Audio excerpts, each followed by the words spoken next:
जरा सोचिए, एक ऐसा दौर जब लग रहा था कि जैसे पूरा का पूरा देश सो रहा हो। आज हम एक ऐसी ही दमदार आवाज के बारे में बात करने वाले हैं जिसने 19वीं सदी के भारत को जगाने की एक जबरदस्त कोशिश की।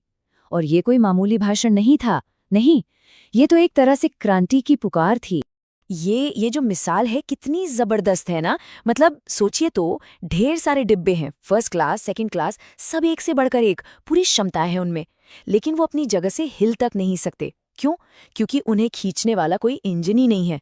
और ये सवाल तो आज भी उतना ही मायने रखता है कि आखिर किसी भी देश की जो ताकत है, जो उसकी क्षमता है, उसे रफ्तार कौन देता है। तो फिर सवाल यही उठता है कि ये आवाज थी किसकी?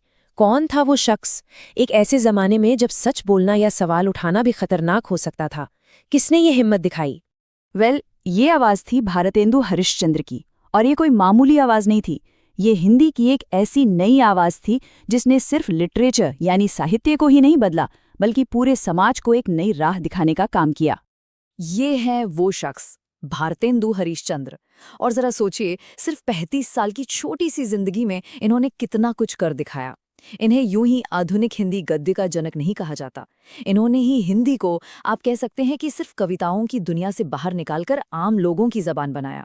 मतलब नाटकों की, निबंधों की और जर्नलिज्म की भाषा। और देखिए, इनका काम सिर्फ लिखने पढ़ने तक ही नहीं था। इन्होंने कवि वचन सुधा और खास तौर पर महिलाओं के लिए बाल बोधिनी जैसे मैगजीन निकाले। इनके जरिए उन्होंने समाज सुधार की एक आग सी जला दी। मतलब वो ये मानते थे कि भाषा और समाज, ये दोनों साथ साथ आगे बढ़ते हैं। और उनका मानना था कि 1873 आते आते हिंदी एक नए मॉडर्न दौर में दाखिल हो चुकी थी। लेकिन यहाँ एक सवाल उठता है, एक इतना कामयाब लेखक, एक समाज सुधारक, इन सबके बावजूद भारतेंदु हरिश्चंद्र इतने फिक्रमंद क्यों थे? उन्हें ऐसा क्या दिख रहा था? भारत की असली समस्या उनकी नजरों में क्या थी? ये जो तुलना है ना, ये उनकी पूरी निराशा को सामने रख देती है। सोचिए, एक तरफ तो हमारे पूर्वज थे जिन्होंने जंगल में बैठकर बस एक बांस की नली से सितारों का नक्शा तक बना डाला था, और दूसरी तरफ उनका अपना जमाना था जहां हजारों किताबें थीं, तरह तरह के औजार थे, लेकिन हम बस हाथ पर हाथ धरे बैठे थे।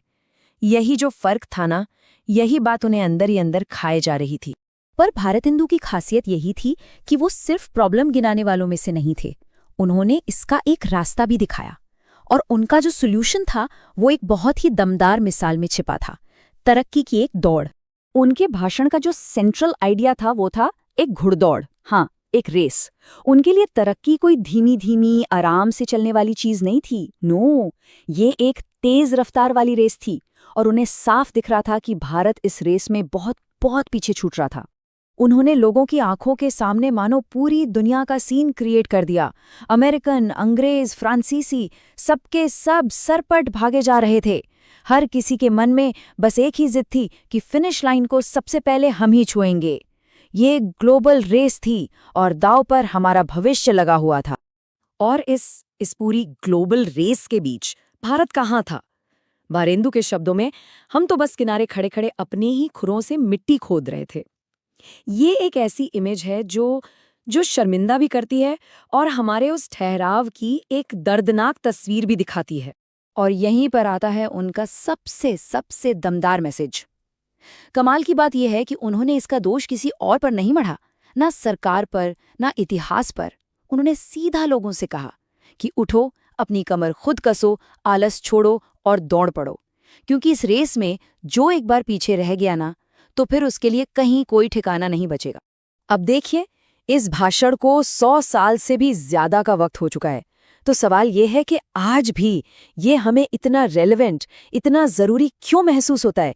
ये सवाल आज भी हमारे सामने जस का तस खड़ा है। वो इसलिए क्योंकि उनका भाषण सिर्फ एक शिकायतनामा नहीं था, ये आत्मनिर्भरता की यानी सेल्फ रिलायंस की एक बहुत बड़ी पुकार थी। ये हमें याद दिलाता है कि असली तरक्की किसी बाहरी मदद से नहीं आती, वो आती है अंदर की इच्छा शक्ति से। जब कोई समाज ये तय कर लेता है कि उसे अपनी किस्मत की बागडोर अपने हाथों में लेनी है।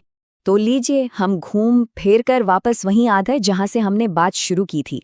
अगर हम सब वाकई रेल के डिब्बे हैं, तो आज के दौर में हमारा इंजन क्या है?